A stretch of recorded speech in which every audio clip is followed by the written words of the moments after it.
kelompok kriminal bersenjata.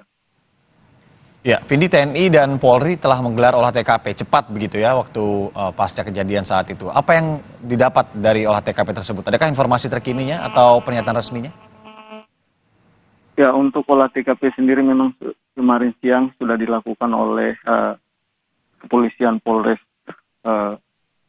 Nduga dibantu oleh Satgas Damai Kartens dan juga personil TNI yang ada di Kota Kenyam. Dan dari hasil penyelidikan atau olah TKP sementara dapat dipastikan bahwa pelaku penyerangan terhadap 12 warga sipil ini adalah kelompok kriminal bersenjata Egyanus Kogoya, karena dari foto yang ditunjukkan kepada warga setempat yang melihat aksi penyerangan ini, mereka mengakui bahwa Egyanus ikut terlibat atau ikut dalam penyerangan terhadap 12 warga sipil ini. Iriana. Oke, terkonfirmasi berarti ya setelah olah TKP bahwa ini adalah KKB di belakang aksi ini. Vindi, terakhir, kondisi korban luka saat ini seperti apa? Karena yang kita tahu memang ada 10 korban jiwa meninggal dunia dan sudah diterbangkan ke kampung halaman masing-masing. Tapi yang tidak kita tahu korban lukanya hingga saat ini seperti apa. Adakah korban luka? Iya, dalam aksi serangan yang dilakukan oleh kelompok kriminal bersenjata total ada 12 orang. Dari jumlah itu 10 orang dinyatakan meninggal dunia dan 2 orang mengalami luka-luka. 2 orang yang mengalami luka saat ini sudah atau sementara menjalani perawatan di RSUD Mimika, namun kondisi mereka semakin membaik karena memang mereka mengalami tembakan pada bagian lengan dan bagian kaki, sehingga memang saat ini masih menjalani perawatan di RSUD Mimika. Namun hingga saat ini kondisi mereka semakin baik dan sudah bisa berinteraksi atau bisa dikunjungi oleh keluarga. Rianta. Ya, baik Vindi Rahmeni langsung dari Jayapura, Papua. Terima kasih atas laporan langsung Anda.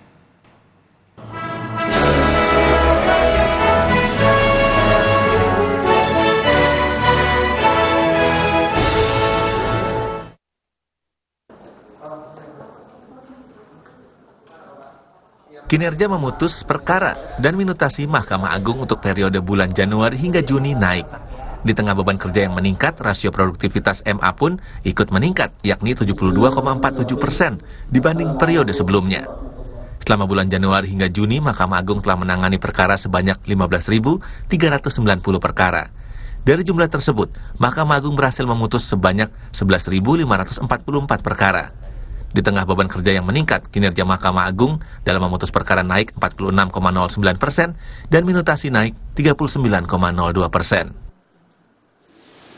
Di tengah adanya peningkatan beban kerja, ya, kinerja pada penanganan perkara di Mahkamah Agung pada semester pertama, yaitu dari bulan Januari sampai dengan bulan Juni tahun 2022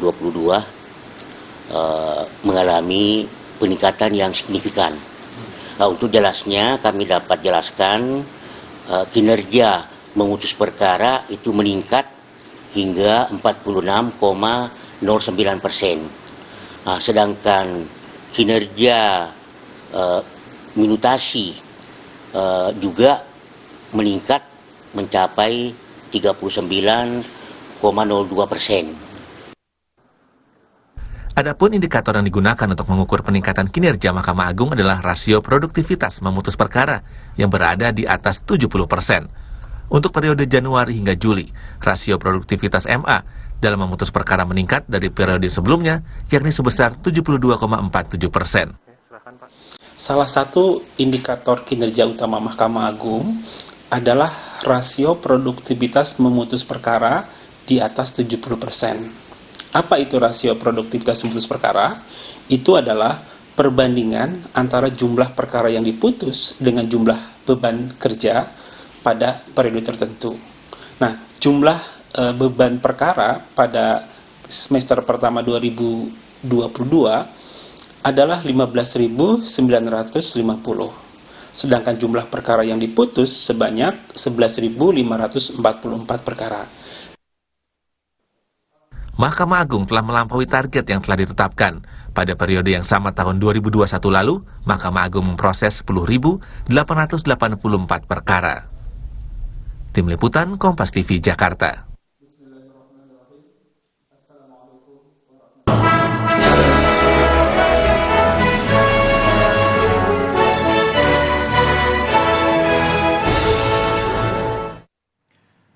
Lagi-lagi aksi kelompok separatis teroris di Papua berulah. 10 orang tewas dibunuh kelompok bersenjata di Nduga, Papua, saudara. Bagaimana penanganan konflik Papua yang terus berulang?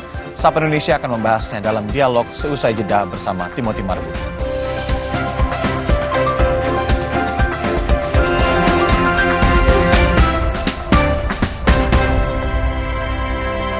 Bantu hangatkan badan dengan minum Pilkita Plus Madu. Bantu redakan pegal linu, nyeri otot, menghangatkan badan, dan membantu memelihara kesehatan. Pilkita Plus Madu, pilihan kita. Aku gagal. Katanya keju leleh, tapi ini nggak leleh-leleh. Makanya cheesy corn dog-nya pakai Kraft Quick Melt, pasti leleh. Teksturnya pas, anti encer, anti gagal. Yang lain cuma ngaku-ngaku leleh. Enak banget. Bunda beli ya. Bikin dong, pakai Kraft Quick Melt. Masak simpel, anti gagal ala Chef Bunda. Lelehnya asli, semangatnya pasti. Buat aku, makanan itu penting banget. Aku cuma kasih yang terbaik buat pelanggan dan juga kritikus terbesar dan terimutku.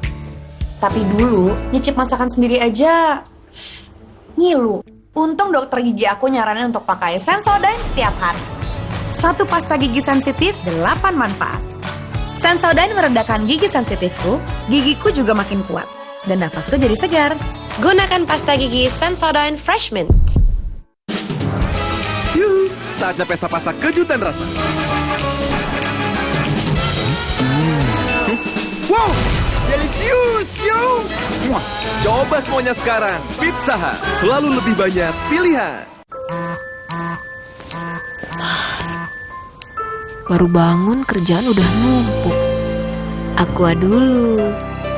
Kawin seperangkat alat sholat dibayar tunai. Paham? Gak usah gugup, Aqua dulu.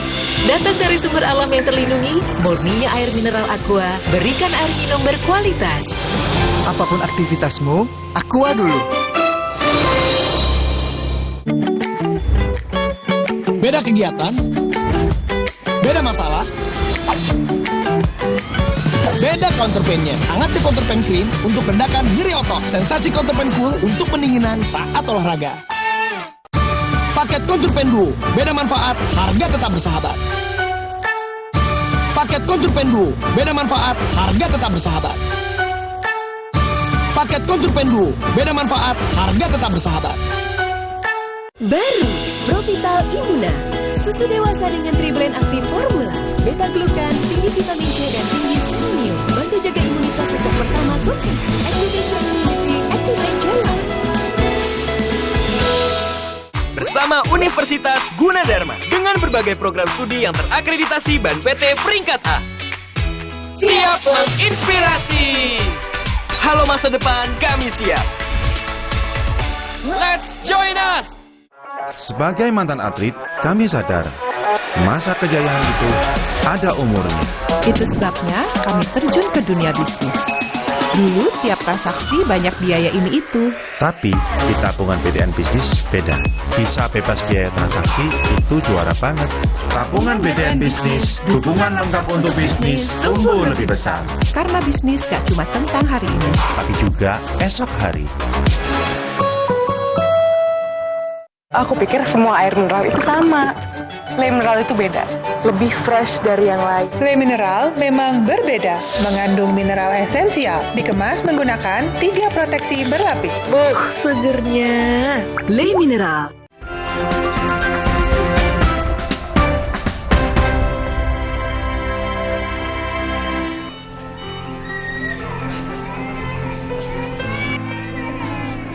Isak tangis keluarga mengiringi kedatangan 3 jenazah korban penembakan kelompok teroris di Papua yang tiba di Bandara Sultan Hasanuddin Makassar. Ketiganya merupakan warga Kabupaten Kepulauan Selayar yang tengah mencari nafkah di Papua. Salah satunya adalah Daeng Maranu. Dia tinggal di Papua selama 2 tahun terakhir. Peristiwa tragis ini membuat Daeng kehilangan nyawa dan meninggalkan istri serta 3 anaknya yang masih kecil. Kerja di sana sudah berapa lama Ibu?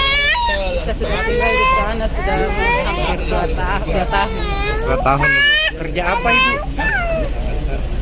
Kerja apa ya Bu suaminya Bu? Jualan. Jualan. Emang nggak ada kabar sebelumnya Bu? Tidak ada. Kapan? Ibu tidak ada di tempat. Kapan terakhir komunikasi Bu dengan Bapak? Malamnya itu, malam kejadian. Malam kejadiannya. Malam kejadian sempat telepon. Apa katanya Bu? Dia bicara sama anaknya saja. Oh, bicara sama anaknya. Berapa anaknya yang ditinggalkan, berapa Ibu? Anaknya sama saya 3. Ada 3. Masih kecil semua Ibu. Nama suaminya siapa ya Bu? Daeng Marano. Daeng Marano. Total 10 orang tewas akibat penyerangan kelompok teroris di Duga, Papua pada Sabtu 16 Juli 2022 lalu. Sementara ada 2 lainnya yang mengalami luka dan masih dirawat di RSUD Mimika. Menurut keterangan korban, mereka dihadang saat pulang dari Kenyam ke Pelabuhan Baras Batu menggunakan truk. Penembakan terjadi di Kampung Nogolait. Pas kami sampai di ujung kampung itu sudah kita di Berondong. Dari Bapak bisa selamat itu kayak gimana? Karena posisi saya kan di belakang dulu. Saya tiarap di atas mobil. Nanti tunggu mereka pergi semua baru saya bisa kabur dari tempat. Bapak sembunyi di mana berarti? Di mobil di belakang. Pasca kejadian, TNI Polri pun melakukan olah tempat kejadian perkara di 4 titik korban ditemukan. Kabid Humas Polda Papua, Kombes Ahmad Mustafa Kamal mengatakan, dari hasil olah TKP ditemukan keterlibatan kelompok teroris Egyanus Kogoya dalam peristiwa tersebut. Diperlihatkan beberapa gambar dan beberapa saksi, memang Egyanus ikut serta di dalam peristiwa kekerasan pembantian warga masyarakat yang ada di Nogoliat, Kabupaten Duga. Peristiwa tragis ini pun mendapat kecaman dari parlemen. Anggota Komisi 1 DPR RI, Dev Laksono, menyebut kejadian ini merupakan perbuatan kejam dan melanggar HAM. Karena itu, DPR meminta pemerintah pusat, TNI, Polri, hingga BIN untuk serius menangani permasalahan ini. Suatu kejadian yang biadab dan itu adalah jelas pelanggaran hak asasi manusia terhadap para korban. TNI Polri ditugaskan untuk membela dan menjaga kedaulatan dan keamanan negara serta membela hukum dan juga melindungi semua warga. Maka itu saya meminta kepada seluruh aparat keamanan, baik apakah itu dari BIN, Panglima TNI, Kapolri, dan juga seluruh aparatur, baik pemerintah pusat dan daerah, untuk bisa benar-benar serius menangani permasalahan ini. Aksi kekerasan bukan kali ini saja terjadi di Papua. Riset Gugus Tugas Papua Universitas Gadjah Mada UGM menyatakan, selama periode 2010 hingga Maret 2022, ada 348 kasus kekerasan di Papua dan Papua Barat. Akibat peristiwa tersebut, korban meninggal mencapai 464 orang, di mana 320 orang diantaranya adalah warga sipil. Sementara korban luka mencapai 1.654 orang, di mana 1.433 orang diantaranya adalah warga sipil.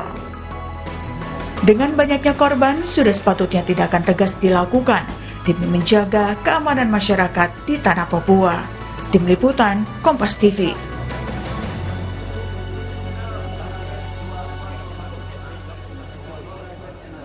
Ya, saudara, aksi kekerasan kembali terjadi di Papua. Pada Sabtu lalu, kelompok teroris di Papua menyerang warga sipil dan ini mengakibatkan 10 orang tewas. Polisi menyebut kelompok teroris pimpinan Egyanus Kogoya terlibat dalam peristiwa ini. Kami akan bahas soal aksi kekerasan yang masih terus berulang di Papua bersama sejumlah narasumber. Di studio ada pengamat intelijen dan terorisme, Mas Ridwan Habib. Dan melalui sambungan telepon ada Kabid Humas Polda Papua, Kombes Ahmad Mustafa Kamal, dan juga bergabung anggota Komisi 1 DPR RI dari fraksi Golkar, ada Mas Bobi Rizaldi. Selamat pagi, Mas Ridwan. Pagi, Mas Timothy. Di sini. Dan juga sudah bergabung ada Mas Bobi. Selamat pagi. Dan juga Pak Ahmad. Selamat pagi. Selamat pagi. Selamat pagi. Selamat pagi. Terima kasih sudah bergabung bersama kami. Saya ke Kabid Humas Polda Papua, Kombes Ahmad Mustafa Kamal.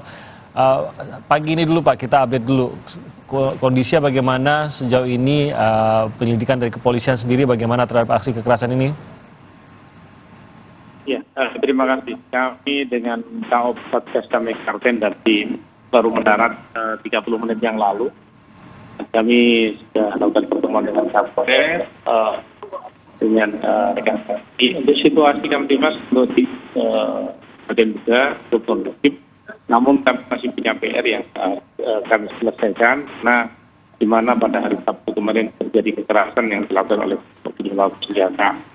Untuk para korban sudah kita evakuasi, baik yang meninggal maupun yang masih luka-luka masih dirawat di rumah sakit umum Timika, sedangkan yang meninggal sudah diserahkan oleh Bupati kepada ahli waris atau diberangkatkan kemarin di Timika menuju kampung halamannya.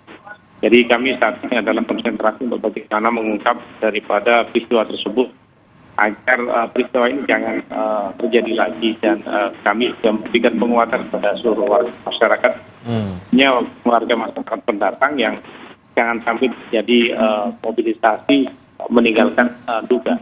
Maka dari itu rekan-rekan kami TNI Polri ini secara intensif melakukan patroli untuk mencegah terjadinya kekerasan yang dilakukan oleh penjual senjata. Pak Ahmad, apa konfirmasinya bahwa ini memang yang berada di balik serangan ini adalah kelompok dari Egyanus Kogoya?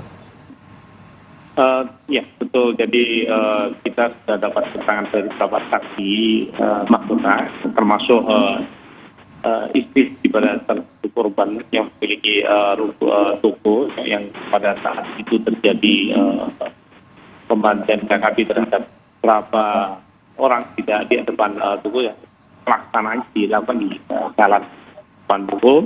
Nah, itu memang terlihat betul siapa yang memimpin, dan saat itu diperlihatkan beberapa KKP yang ada di diduga dipertunjuk kepada beberapa baik yang ini masih hidup dan saksi lain. Betul. Jadi diidentifikasi oleh saksi begitu ya Pak ya? Ya, betul. Oke. Dan sebenarnya apa kalau membaca motivasinya, apakah memang ada tujuan lainkah atau memang untuk menebar teror lalu melakukan kekerasan ini di titik tersebut? Jadi motifnya saat ini adalah teror yang kita dapatkan, karena mereka datang tiba-tiba terus kemudian kekerasan.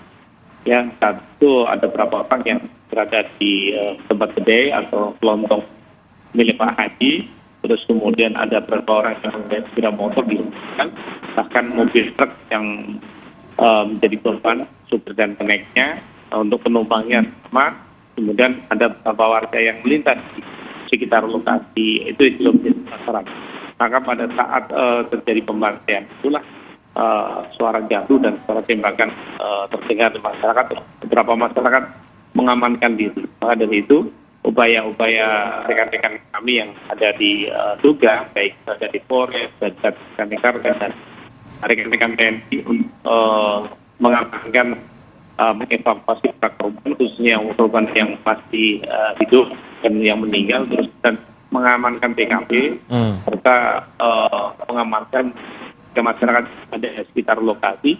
Kemudian satu tim melakukan penyelidikan terhadap peristiwa itu terjadi. Dan berapa lama Pak aparat akhirnya bisa menangani ini pada saat kejadian? Kami masih berkelanjutan, dalam arti kata saat itu memang para pelaku sudah meninggalkan lokasi ya. Jadi ada satu tim yang melakukan penyelidikan terhadap kekerasan itu dengan ciri yang dapat dilakukan. Terus kemudian menelusuri beberapa informasi jalan yang mereka lalui. Namun pada saat itu tidak ketemu, jadi kita lebih konsentrasi untuk mengevakuasi para korban agar itu segera kita alhamdulillah jam 13.30 para korban sudah dievakuasi ke Timika dan langsung disambut oleh Kapolres, karena Kapolres Timika saat itu menyiapkan ambulan bersama dengan unsur TNI dan Pemda dan koordinasi dengan pihak rumah sakit, sehingga begitu tiba langsung kita berikan pelayanan. Dan alhamdulillah kemarin Kapolres sama dengan Bupati Duga mengantar para jenayah penerbang ke kampung halaman. Baik, saya ke Pak Bobi. Pak Bobi, ini peristiwanya terjadi pada Sabtu lalu. Kita sudah melihat bagaimana tanggapan juga dari aparat. Mungkin apa yang menjadi perhatian khususnya dari Komisi 1 DPR terkait dengan peristiwa yang terjadi pada hari Sabtu lalu di Papua ini, Pak Bobi? Ya, tentu pertama kita mengutuk atas adanya serangan yang sangat keji ini dan pendekatan pemerintah yang dilakukan dalam rangka menegakkan hukum ini mengedepankan untuk pengejaran kepada pelaku dan juga ini sudah masuk tindak pidana. Akan tetapi secara taktis juga diperlukan suatu strategi karena distrik Mapenduma ini kan distrik Dinduga ini kan sudah dulu ada operasi militer, ada operasi Mapenduma tahun 95. Lantas di Kabupaten Duga ini adalah yang indeks IPM-nya itu adalah terendah di seluruh Indonesia per tahun 2021. Sehingga mulai tahun 2018 kan di sana memang ada wacana dari banyak para pengamat dan juga pemimpin lokal setempat itu ingin adanya penarikan tentara organik. Nah ini saya rasa dengan kejadian seperti ini, apalagi Nduga juga sudah masuk dalam wilayah pemekaran yang baru, yaitu Papua Pegunungan Tengah, justru yang diperlukan adalah situasi keamanan yang lebih intens lagi, yaitu personel-personel yang memang karena situasi daerahnya ini perlu lebih rapat lagi. Dan yang polisi yang dikedepankan dalam hal ini itu sudah saya rasa sudah hal yang sangat baik. Oleh karenanya kita menunggu hasil penegakan hukum, yaitu pengejaran terhadap para pelaku. Tetapi di lain itu juga pendekatan penyelesaian masalah-masalah sosial, karena ini adalah kabupaten dengan IPM terendah seluruh Indonesia, ini juga perlu secara taktis dan efektif ini cepat dilakukan. Sehingga tidak ada alasan lagi bahwa akar permasalahan serangan-serangan ini adalah karena ketidakpuasan, karena ketidakadilan. Ini adalah murni kriminal kalau sudah seperti ini. Dan yang disasar juga lagi bukan soal agama, karena di situ ada pendeta, di situ ada ustadz yang dibantai secara keji, dan ada masyarakat lokal. Jadi ini adalah benar-benar tindakan sangat brutal, kriminal, tetapi memang dilakukan pendekatan mengedepankan penegakan hukum, bukan pendekatan militer. Ya, dan ini yang memberatkan gitu Pak Bobi ya, bukan kriminal biasa, ini pelanggaran HAM pun sudah masuk pelanggaran HAM berat, apalagi kalau dilihat lagi kasus-kasus yang melibatkan kelompok ini. Sementara ini juga adalah tindakan terorisme yang kita tahu juga adalah pelanggaran HAM atau pelanggaran yang juga khusus gitu, sehingga ini membuat penindakan tegas, penindakan keras ini bukan saja masuk akal, tapi ya itulah hukum yang berlaku begitu Pak Bobi. Iya, tetapi secara taktis juga kita mendapatkan informasi juga bahwa kelompok ini memiliki 40 pucuk senjata. Oleh karenanya polisi walaupun yang ada di depan perlu meminta perbantuan dari militer, karena dalam hal pengejaran di daerah-daerah seperti ini saya rasa akan lebih efektif jika memang ada raider atau militer yang memang dilatih untuk di daerah pegunungan. Jadi bukan seperti yang ada di gambar ini, menjaganya di jalan-jalan besar. Sudah tidak mungkin lah adanya mereka melari lewat jalan besar. Tapi itu mereka akan lari lewat jalan pegunungan. Oke, saya ke Mas Ridwan. Kalau Anda membaca juga mengenai serangan teroris, khususnya kan ini kan sudah diketahui melalui identifikasi saksi tadi bahwa ini kelompok dari Egyanus Kogoya. Nah, timingnya, ini mungkin momentumnya, adakah yang bisa Anda baca di sini mengapa serangan ini terjadi? Apakah mengincar suatu hal? Tadi juga Pak Bobi sudah juga membuka bahwa ini sudah tidak melihat lagi sebenarnya siapa, apa itu latar belakang agama, ataupun apakah warga setempat ataupun tidak, dan lain-lain. Apa yang bisa Anda baca dari sini? Ya, Mas Timothy, yang pertama ini bukan kejadian yang tiba-tiba. Ini sebuah rangkaian, sejak Maret bahkan. Sejak Maret mereka diduga menyerang sebuah pos militer, dan 2 adik kita marinir ya, prajurit marinir itu gugur dalam tugas. Lalu kemudian bulan Juni mereka menyerang bandara di distrik yang sama, di Nduga juga.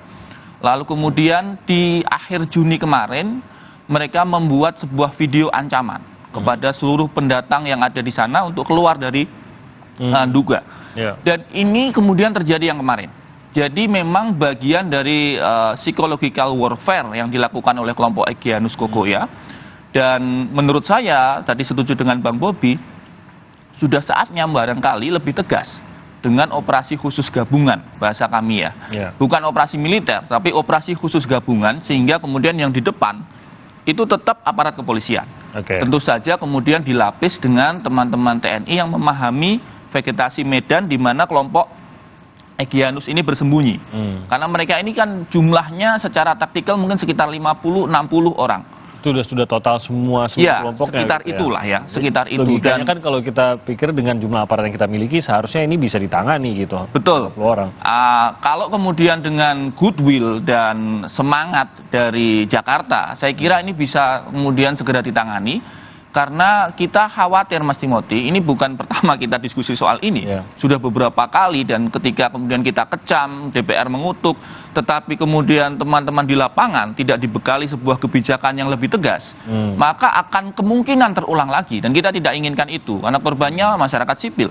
Sehingga kemudian saya kira opsi operasi khusus gabungan, walaupun barangkali teman-teman LSM ya, sebagian teman-teman barangkali nggak setuju karena ada pelibatan TNI. Tetapi karena ranahnya penegakan hukum, saya kira masih dalam koridor undang-undang kita. Apalagi kita punya Undang-Undang 5 2018 tentang teror. Dan mereka sudah masuk dalam organisasi terorisme. Karena itu tidak ada salahnya saya kira operasi khusus gabungan dengan penjuru tetap Polri, tetapi di situ melibatkan pasukan khusus TNI. Apakah itu Koopsus, apakah itu tadi yang sampaikan Bang Bobi Raider, Kopassus atau yang lain, yang memahami vegetasi medan diduga itu.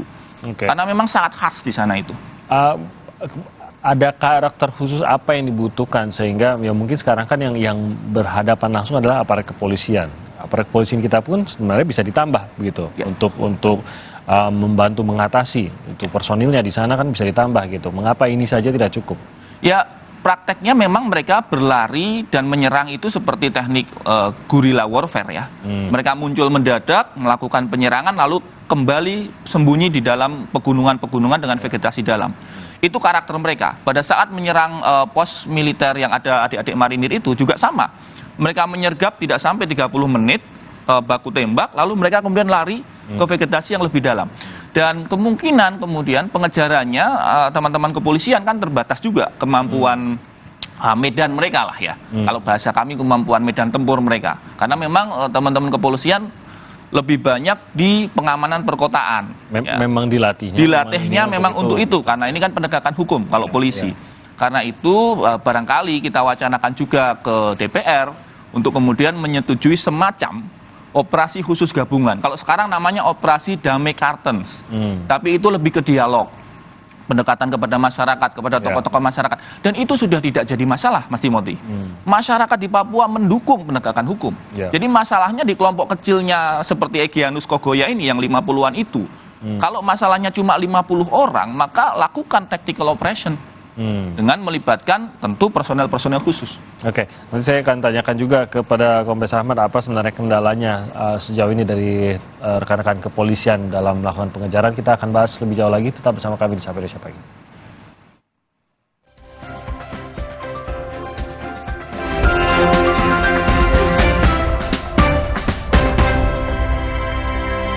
Kehilangan masa otot hingga 33% setelah usia 30 tahun. Minum Ensure 2 kali sehari, nutrisi lengkap dan seimbang dengan triple protein. Bantu jaga masa otot, kekuatan, dan daya tahan tubuh. Ayo beli sekarang.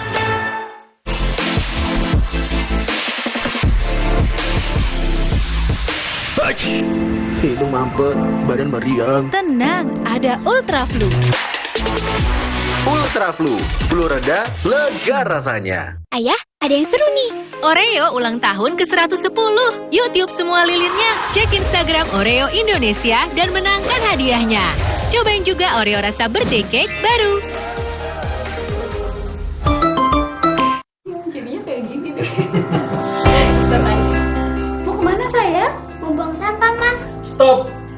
Sekarang, budaya membuang sampah pada tempatnya enggak cukup. Kita juga harus punya kebiasaan memilah sampah. Gini nih caranya. Siapkan kardus dan spidol, tulis di masing-masing kardus jenis sampah. sampah organik, kertas, metal, PET, dan sampah plastik lainnya. Lalu pilah deh. Plastik seperti PET lebih mudah didaur ulang untuk kebersihan lingkungan. Nah, hal sederhana yang dimulai dari diri sendiri ini akan memberi dampak besar bagi pengelolaan sampah, khususnya sampah plastik PET, karena setelah didaur ulang akan menghasilkan dakron, bahan baku karpet, bahan konstruksi jalan tol, dan sebagainya. Gimana? Nggak ribet kan? Enggak dong.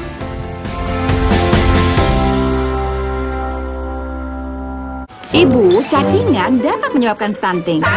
Stunting adalah kondisi gagal tumbuh anak akibat penyerapan gizi yang terhambat. Cegah cacingan dengan minum obat cacing 2 kali dalam setahun. Ada yang baru dari MyBox? Ada, baru MyBox Plus. Ada apanya? Ada tambahan pilihannya. Ada yang lebih banyak lagi? Ada dong, MyBox XL. Baru MyBox Plus dan MyBox XL. Selalu lebih puas kenyangnya. Alergi minum alergis, jantung alergi minum alergis, gatal alergi minum alergis, dental alergi minum alergis. Tersiksa karena alergi, minum alergis. Cepat atasi alergi, tidak bikin ngantuk, aktivitas lancar. Obat alergi, minum alergis. Alergis, alergi hilang seketika. Dari LAPI. Baru Provital Immuna, susu dewasa dengan triblend aktif formula, beta glukan, tinggi vitamin C dan tinggi selenium, bantu jaga imunitas sejak pertama konsumsi. Activate immunity, activate your life. Beda kegiatan, beda masalah, beda counterpain-nya. Hangati counterpain clean untuk redakan nyeri otot. Sensasi counterpain cool untuk pendinginan saat olahraga. Paket Counterpain Duo, beda manfaat, harga tetap bersahabat. Paket Counterpain Duo, beda manfaat, harga tetap bersahabat. Paket Counterpain Duo, beda manfaat, harga tetap bersahabat. Aku pikir semua air mineral itu sama. Le mineral itu beda, lebih fresh dari yang lain. Le mineral memang berbeda, mengandung mineral esensial, dikemas menggunakan 3 proteksi berlapis. Segernya. Le mineral.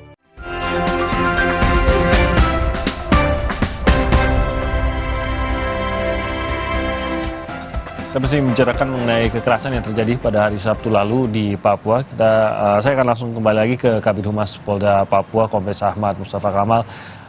Pak Ahmad, sebenarnya kalau dari kepolisian sendiri apa yang saat ini bisa dilakukan untuk membantu melakukan pengejaran atau bahkan benar-benar membawa pelaku-pelaku ini pada peradilan begitu dan benar-benar pada hukum yang berlaku? Apa yang bisa dilakukan saat ini dan apa yang dibutuhkan oleh kepolisian, Pak? Terima kasih. Jadi kami saat ini kan digelar dengan operasi damai karten. Dengan operasi damai karten itu kegiatan kepolisian showboat yang diutamakan. Dengan pergelaran Bimas Nobel. Di kegiatan-kegiatan dalam rangka peningkatan masyarakat dalam bentuk sosial, apakah itu perekonomian, pendidikan, kesehatan, dan sebagainya, termasuk di Sabtu sudah kita gelar. Namun di sisi lain memang Kabid selalu melakukan kekerasan kepada masyarakat maupun terhadap Polri yang ada di pinggiran-pinggiran atau pada saat-saat mereka situasi lengah. Ini yang sudah jadi catatan kami. Namun demikian, perlu kami informasikan bahwa Polres Duga ini kan baru berdiri 1 tahun setengah. Jadi kekuatan Polres sendiri masih sekitar 60 orang. Di keberadaan Satgas Damai Karten dan rekan-rekan TNI yang BPKO di Duga ini memberikan kekuatan kepada kami, memberikan penguatan kepada masyarakat untuk memberikan perlindungan. Ini yang juga menjadi catatan bagi kami. Jadi bahwa di Duga ini mungkin juga belum tergelar. Maka Bina Antirasial maupun Bimas yang selalu dilakukan unggulan kegiatan PNI kepolisian ini belum maksimal. Kalau kita setiap desa itu ada tingkat demas, ada bisa tentu Bina Antirasial atau Bimas Hakam Bimas ini akan tergelar dengan baik. Nah, saat ini adalah bagaimana untuk memberikan pencerahan kepada seluruh masyarakat Papua, khususnya masyarakat Duga, tentang bagaimana hidup lain. Dalam arti kata, kita lihat kondisi dan situasi masyarakat. Baik perekonomian dan sebagainya. Pak Ahmad, maaf saya potong di situ Pak Ahmad. Tentunya kita yakin bahwa dialog ini kan memang harus terus berjalan karena kita ingin ada solusi jangka panjangnya juga. Tapi peristiwa sudah terjadi Sabtu lalu dan ini terjadi pembunuhan, bahkan tadi ada pelanggaran-pelanggaran lain dalam bentuk terorisme juga bisa dikatakan gitu terjadi dalam peristiwa yang sama ini. Ini juga kan perlu penindakan hukum. Nah, apakah ini masih bisa dikejar gitu Pak Ahmad sampai saat ini, ataukah memang sudah benar-benar hilang jejak sama sekali kah pelakunya dan hanya bisa kita catat sebagai satu lagi peristiwa yang dilakukan oleh kelompok ini gitu sampai akhirnya suatu hari baru kita bisa temukan dan ya tunjukkan keadilan lah begitu Pak Ahmad. Betul, jadi perubahan operasi Karten dari operasi Mangkawi ini kan ada tata perubahan. Jadi memang di dalam operasi Damai Karten itu ada satgas penegakan hukum. Namun demikian sifatnya kan tidak memburu kecuali mereka melakukan tidak pidana yang jadi seperti kemarin. Jadi rekan-rekan kami tetap melakukan upaya penegakan hukum dengan penyelidikan dan penyidikan. Jadi kita bahasa tulisannya bukan bahasa memburu, lidik dan untuk satu kasus itu ya meskipun rekan-rekan kami baik dari Polpol dan Polpol dan Damai Karten bahkan TNI memang siap untuk melakukan penangkapan dengan dalam arti mereka juga menggunakan senjata. Kita juga siapkan untuk melakukan penangkapan bahkan pelumpuhan serta bisa tangkap dalam keadaan hidup atau mati. Itu yang juga kita lakukan. Oke, baik. Saya ke Pak Bobi tadi mungkin Pak Bobi sempat mendengar juga apa yang dikatakan oleh Mas Ridwan bahwa ini butuh dukungan politik juga dan kita tahu bahwa kalau memang ada tadi ya pengerahan pasukan gabungan, ada beberapa implikasi lah yang dihadapi termasuk juga oleh Pak Bobi dan teman-teman juga gitu. Atau mungkin penolakan juga terjadi di dalam DPR sendiri juga Pak Bobi. Tapi di sisi lain kan kita melihat bahwa apalagi tadi Mas Ridwan menceritakan bahwa ini tampaknya masih ada hubungan rangkaian antara ancaman dengan akhirnya terjadi peristiwa seperti ini dan tidak ada yang menjamin bahwa mereka tidak akan kembali sebelum benar-benar bisa diberantas gitu Pak Bobi. Benarkah ada kendala politik untuk mengatasi atau memberantas kelompok separatis teroris di Papua ini? Jadi ada dua hal yang sudah dilakukan pemerintah. Pertama itu adalah melakukan pemekaran untuk itu tadi karena sebagai yang IPM-nya terendah, diperlukan suatu jaring birokrasi yang efektif. Oleh karenanya Kabupaten Duga termasuk di dalam daerah pemekaran Papua Pegunungan Tengah. Itu secara administratif. Nah, secara taktikal itu tadi disampaikan. Satgas Damai Karten ini kan adalah perubahan dari Satgas Nemangkawi di Januari 2022 untuk 6 bulan ke depan. Tetapi dengan perubahan tersebut yang menjadi lebih humanis, ini perlu dievaluasi. Karena di April 2022, Satgas ini pun sudah diserang di kampung yang sama. Di kampung Nogolait juga, di Nduga juga. Dan ini selama patroli ini ada di Duga, 15 TNI Polri yang tewas. Nah, oleh karenanya ini yang perlu disampaikan. Karena dari taktikal itu tadi, di peristiwa sebelumnya, dari arsenal senjata saja sudah kalah. Karena mereka punya grenade launcher, itu yang tidak mungkin dimiliki oleh polisi atau penegak hukum sipil. Itu tidak mungkin, pasti militer. Lantas alat pendeteksi jejak di hutan, itu tidak mungkin yang punya itu adalah kepolisian. Pasti itu militer. Sehingga secara taktis itu tadi, apalagi Polres itu baru, sehingga utamanya ya diperbanyak personil dari TNI yang memiliki kemampuan khusus atau rider yang khusus di hutan. Nah, kalau ini dilakukan sebenarnya apakah akan ada penolakan secara politik Pak Bobi, kalau memang diputuskan bahwa ya akan masuk TNI menjadi pasukan gabungan di sana? Memang sekarang ini Satgas Memangkawi dan juga Darmai Kartens itu adalah gabungan TNI dan Polri. Hanya secara taktikal itu militer perlu diperkuat arsenalnya. Karena secara itu pembelian saja tidak mungkin Polri memiliki kemampuan untuk masuk ke dalam hutan mencari jejak dengan kekuatan thermal, drone yang speknya militer, karena mereka juga memiliki arsenal militer itu tadi. Senjatanya aja, pucuknya aja ada 40. Belum lagi penyerangan yang di bulan April itu, di kampung yang sama, arsenalnya jauh lebih besar. Kalau Polri hanya memiliki senjata 556, mereka punya grenade launcher. Nah ini yang perlu disiasati secara itu tadi yang Mas Ridwan sampaikan, secara taktis, sehingga yang dikedepankan adalah penegakan hukum, tapi kemampuan adalah militer.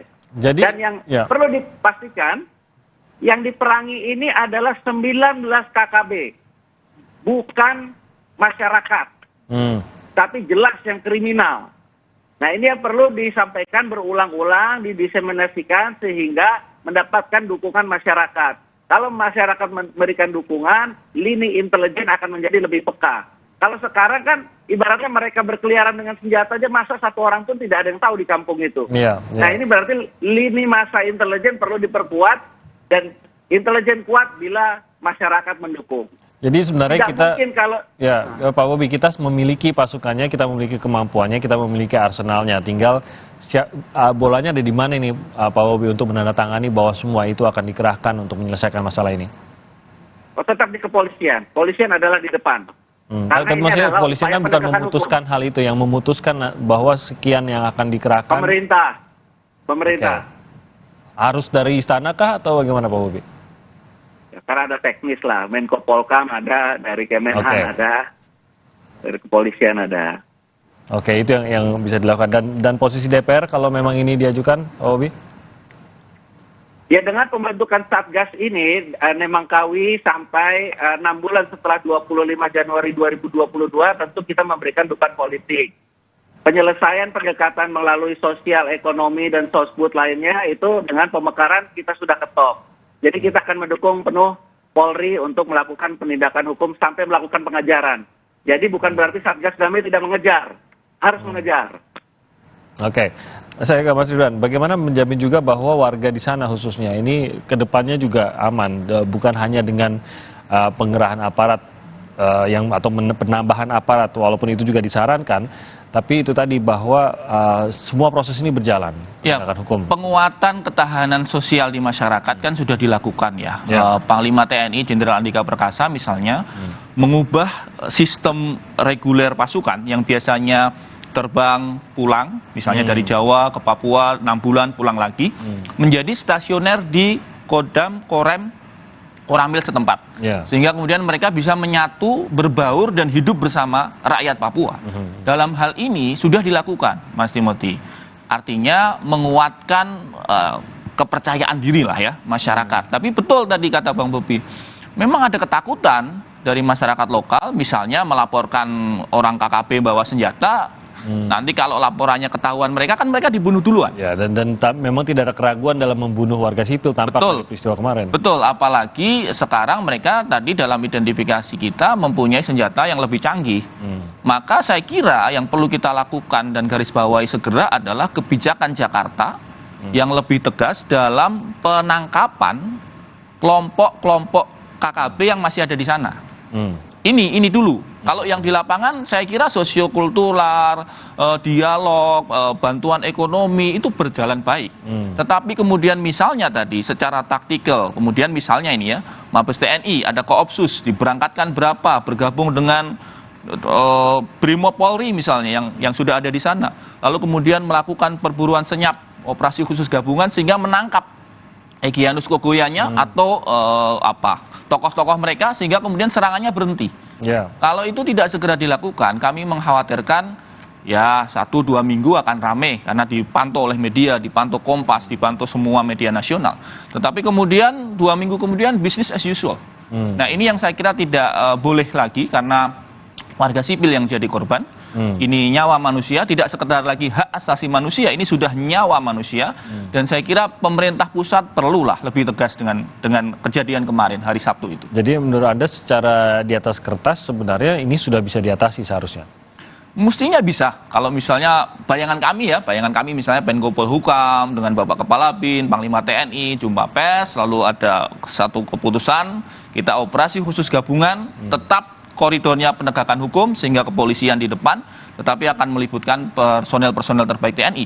Dengan demikian secara efek gentarnya dapat, kemudian secara efek hukumnya aman, tidak akan ada kritik internasional di situ, akan tetapi kemudian problem masyarakat lokalnya bisa diantisipasi.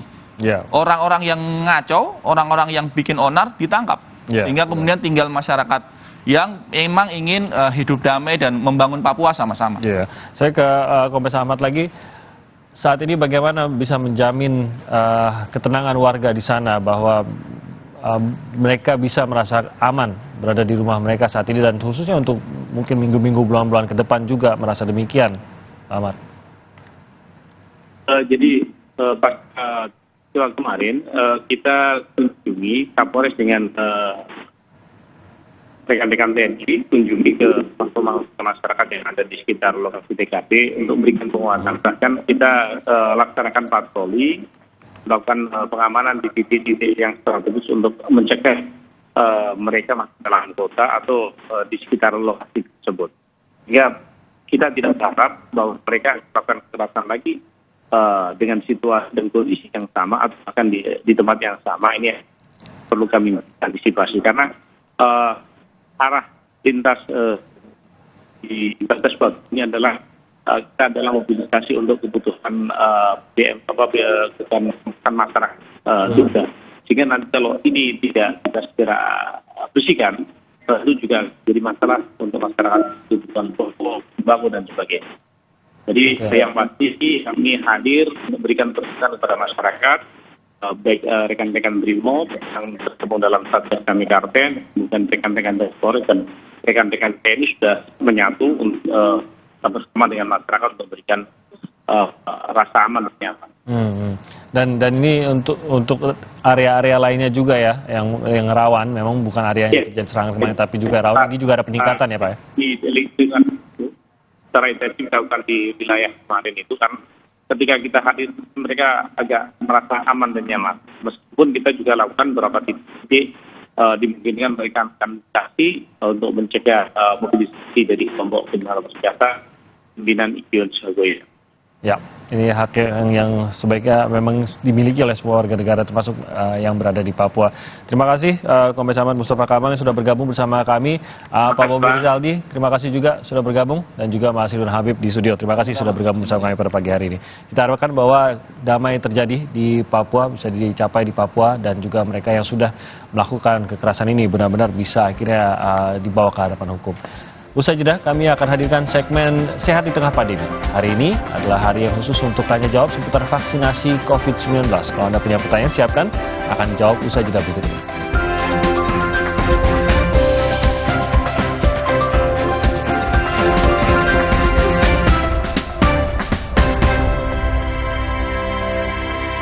Kalsel, salah satu kuliner otentiknya ada di Indomie Soto Banjar Limau Kuit. Gurih kuahnya endes, tapi limau kuitnya segar. Indomie Soto Banjar Limau Kuit, gurih segar kuah limaunya, nyaman banget. Tahu gak sih, bekas botol plastik jenis PET ini nantinya bisa berubah menjadi barang baru lagi. Seperti bantal air ini, inilah konsep ekonomi sirkular. Konsep daur ulang plastik berbasis ekonomi sirkular dimulai dari penggunaan plastik dari konsumen, pengumpulan dan pemilahan sampah plastik lalu diproduksi menjadi barang baru. Prosesnya, plastik PET dikumpulkan melalui jasa online, pemulung, dan pengepul dari lingkungan. Lalu dibeli oleh pabrik daur ulang, akan diolah menjadi bahan baku dan barang jadi baru, seperti dakron, baju olahraga, dan juga karpet. Sudah jelas kan? Kemasan plastik PET memberi banyak benefit lain untuk menggerakkan roda perekonomian negara. Untuk membantu menyukseskan gerakan ekonomi sirkular, kita, masyarakat Indonesia, harus memulai pilih sampah dari rumah sekarang juga.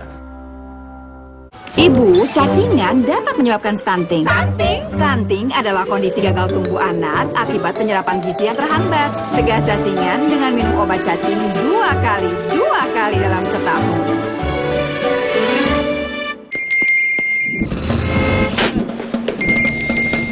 Emangnya ada waktu buat sakit kepala? Panadol Extra, cepat redakan sakit kepala dan nyeri yang mengganggu.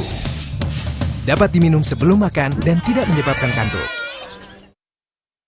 Aku mawar. Seketika juga butuh skincare yang bikin kulit cerah dan glowing seketika. Paling update dari Mustika Ratu. Brightening Bengkoang Series tampil lebih fresh. Mustika Ratu Brightening Bengkoang Series.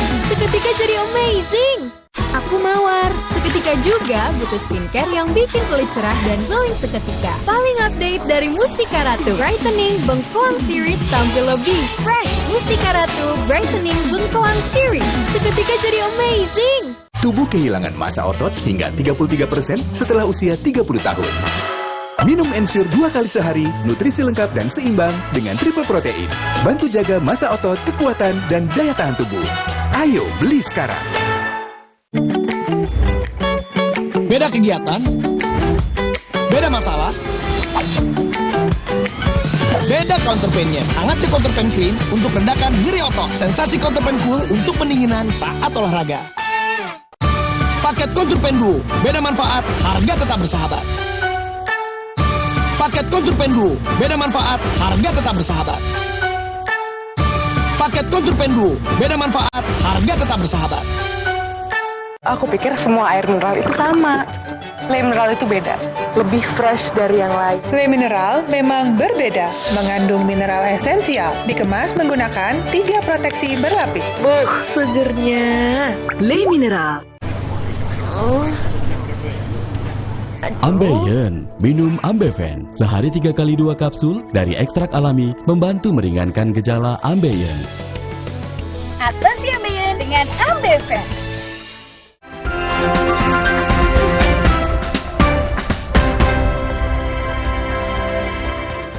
Saudara, kami kembali menghadirkan tanya jawab seputar vaksinasi COVID-19. Nanti Anda dapat menyampaikan pertanyaan melalui sambungan telepon interaktif di 0215366500. Anda juga bisa menyampaikan pertanyaan ke akun Instagram @sapa_Indonesia_Kompas TV sehari sebelumnya. Kali ini sudah bergabung kembali bersama kita ada Ketua Komisi Nasional Kejadian Ikutan Pasca Imunisasi atau Komnas KIPI, Profesor Hingki Hindra Irawan Satari. Prof, selamat pagi. Pagi, Irianda. Salam sehat selalu deh, Prof ya. YouTube. Kita langsung bacakan, ini kalau sudah dihimpun oleh tim, ada 4 pertanyaan dari Instagram, nanti kita akan coba dengarkan juga pertanyaan bila ada pemirsa yang menelpon. Kita langsung ke pertanyaan pertama, dari @fan678. Pagi, Dok, saya 6 hari yang lalu suntik vaksin COVID booster Pfizer, awalnya rasa sakit biasa, bekas vaksin selama sekitar 4 harian. Tapi sampai saat ini bekas suntikan vaksin menjadi mengeras seperti batu. Apakah itu hal biasa, Dok? Silakan, Prof. Hingki, penjelasannya. Terima kasih. Terima kasih yang menyampaikan pertanyaan. Betul sekali bahwa 1-2 hari setelah penyuntikan mungkin akan terasa nyeri dan bergantung kepada sensitivitas seseorang, maka ada yang reaksinya berkelebihan. Seperti yang dialami oleh Bapak. Ya, jadi itu reaksinya berupa pengerasan pada tempat suntikan. Itu akan menghilang dengan sendirinya ya. Boleh dikompres hangat ya, dan itu hanya penghilangannya itu individual juga. Ada yang beberapa minggu, ada yang sampai 1 bulan. Namun itu adalah memang terkait dengan vaksinasi, namun tidak berbahaya. Akan hilang dengan sendirinya. Namun kalau ingin memeriksakan diri ke dokter, silahkan, atau melapor ke Fasiankes terdekat, atau ke sentra vaksinasi Bapak mendapat vaksin, silahkan. Namun dalam waktu, mudah-mudahan tidak beberapa lama, akan menghilang dengan sendirinya. Demikian, Arya. Oke, baik, Prof. Ini bisa dibantu dengan kompresan air panas tadi ya? Ya, mungkin, hangat begitu ya. Ada saran, Dok, mungkin berapa kali sehari? Ya, pada waktu merasa tidak nyaman silahkan. Ya, paling nggak 3 kali lah. Atau habis mandi lah. Ya, okay. Sebelum tidur lah, ya silahkan. Oke, mudah-mudahan bisa membantu juga ya, ini mempercepat pengerasannya tadi dan juga segera bisa merasa nyaman kembali. Kita ke pertanyaan berikutnya, Prof ya. Ini ada dari @SWYAF. Dok, saya mau tanya, kemarin ayah saya vaksin, lalu sekarang dia mengalami sakit di tulang belakang, hingga kadang-kadang batuk juga. Kira-kira itu kenapa? Terima kasih. Terima kasih Bapak yang menanyakan ini. Kalau gejala ini tidak ada di dalam listnya ya, kan kita melihat uji klinik fase 1, fase 2, fase 3 vaksin yang diberikan ini kayaknya gejala di tulang belakang dan keluhan lain yang disebutkan itu tidak ada kaitannya. Nah, kalau udah demikian harus dicari penyebabnya apa, karena tidak terkait dengan vaksinasi pasti ada penyebab lain. Nah, yang dapat menentukan penyebab lain adalah dokter. Ya, tentunya harus dilakukan pemeriksaan penunjang untuk menentukan dengan pasti, dengan tahu pastinya penyebabnya, maka dapat segera diobatin dan segera pulih ya, namun tidak terkait dengan imunisasi. Oke, baik, itu semoga tentunya menjawab keraguan ya, mungkin masih ragu-ragu ini kenapa, kemudian juga masih ragu untuk ke rumah sakit, ini dijawab langsung oleh Prof Pinky. Sebaiknya langsung dicari tahu, konsul juga ke dokter misalkan memang masih terasa begitu ya Prof ya. Kita lanjutkan Prof ke pertanyaan ketiga, ini dari @DSYY_. Dok, usia saya 22 tahun. Saya ada riwayat asma dan kemarin saya telah divaksin Moderna. Setelah divaksin, sesak saya kambuh, batuk, dan flu. Apakah setelah divaksin ada timbul seperti ini? Apakah saya diperbolehkan minum obat sesak seperti salbutamol, Dok, untuk meredakan sesaknya? Silakan, Prof Pinky. Ya, jadi dari uji klinik fase 1, fase 2, fase 3, tidak ada daftar atau laporan yang menyatakan keterkaitan antara serangan asma dengan vaksin Moderna. Ini kan platformnya viral vector ya, dari simpanse. Jadi ini tidak terkait dengan vaksinasi. Jadi segera meminum obat. Kalau memang biasa minum salbutamol, silakan minum obat. Daya lindung yang diberikan oleh vaksin tidak akan berkurang dengan Bapak atau Ibu meminum obat tersebut. Jadi aman dan juga sembuh, dan tentu saja segeralah berobat ke dokter yang biasa menangani atau dokter terdekat atau dokter keluarga untuk segera menyembuhkan serangan asmanya. Silakan minum obat, segera minum obat, segera berobat ke dokter, tidak ada kaitan dengan imunisasi. Baik, terima kasih Prof. Kita sudah kedatangan penelpon Prof dari Bandung, Jawa Barat. Ini ada Pak Muhammad ya, Pak Muhammad.